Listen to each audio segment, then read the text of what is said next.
Today I want to talk about how to make your food less reactive and more nutritious.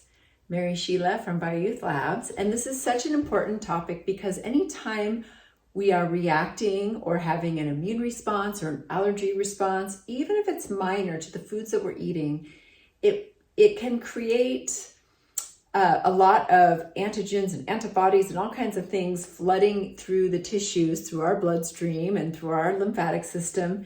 And that can raise the pressures in our body, i.e. our blood pressure. So when we make sure that our food does not have a lot of allergenic qualities to it, and we lower the reactivity and we make it more nutritious that way too, it's a win-win because we're going to get more from our food. We're going to get more of the vitamins and minerals and all the phytonutrients from our food.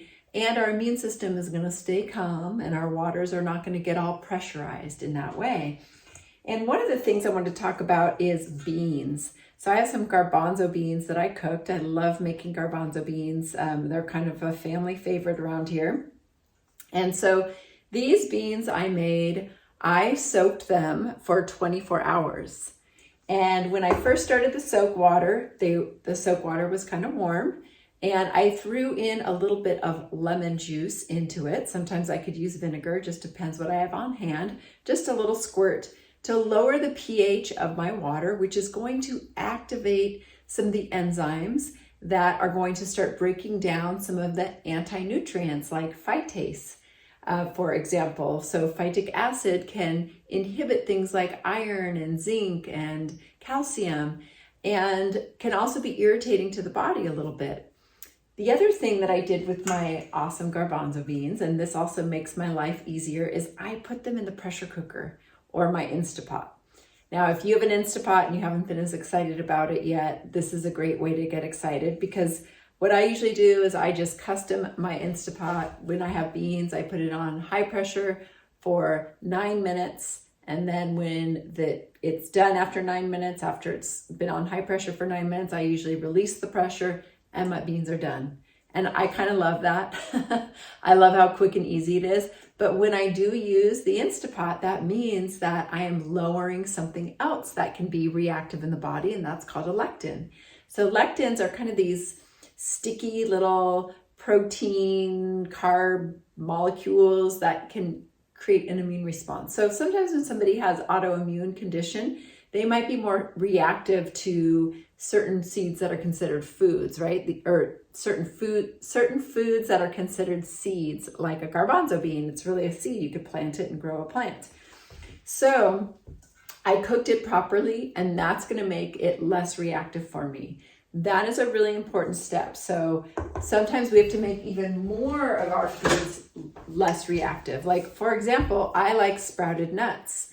If I eat raw walnuts, I'll get a canker sore. So if I have them soaked, sprouted, and dehydrated, I'm fine. So I'm making it less reactive. If I know I'm having a canker sore reaction in my mouth, it makes me kind of wonder if I'm having a reaction anywhere else in my digestive system.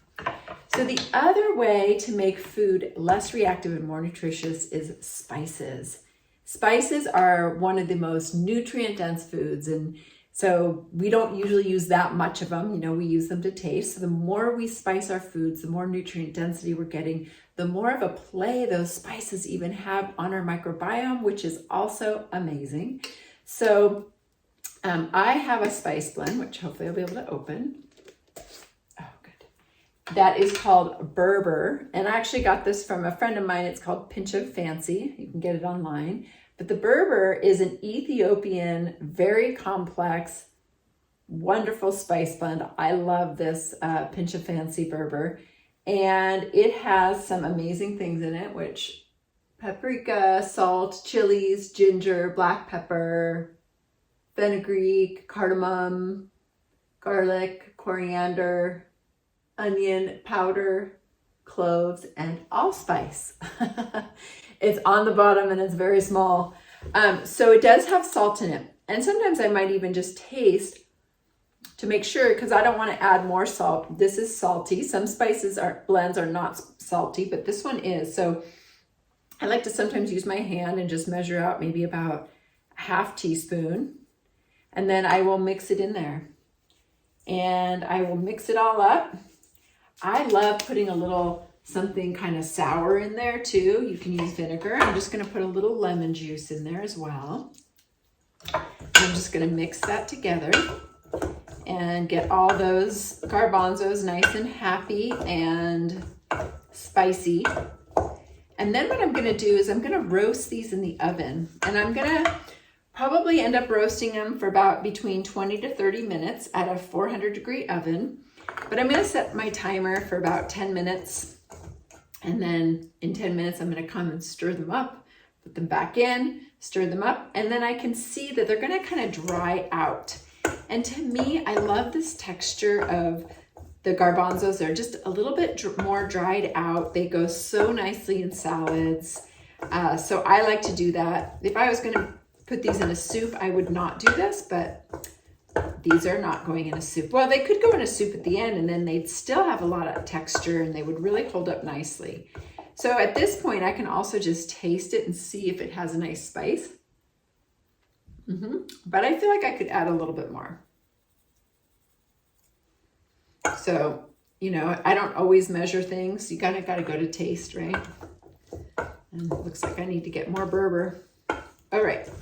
So there it is. And then the other secret to making this really taste good is, and this is true anytime you're roasting something, I'm going to roast these, but I don't want to have them too close together because then they're going to basically steam. So I want to have as much space as I can for my beans to cook and get dried out, right? So there's a lot of space there. Now I'm just going to throw them in my oven, set my timer, and pull them out when they're nice and a little bit, you know, you could go longer. You could go till they're crispy, and those are really yummy too. You probably had those before. So you could go any direction. I just like to have them a little bit less wet, a little more texture.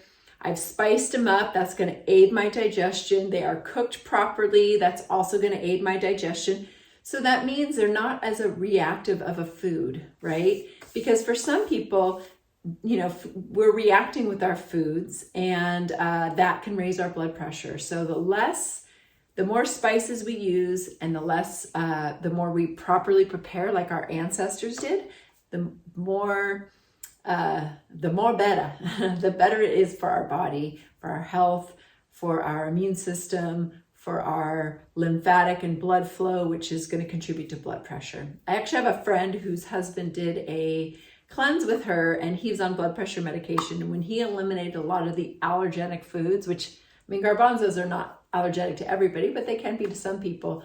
When he eliminated things like gluten and dairy, and I think probably eggs and soy, all of a sudden his blood pressure dropped down. And that can happen. So you can experiment with your foods as well.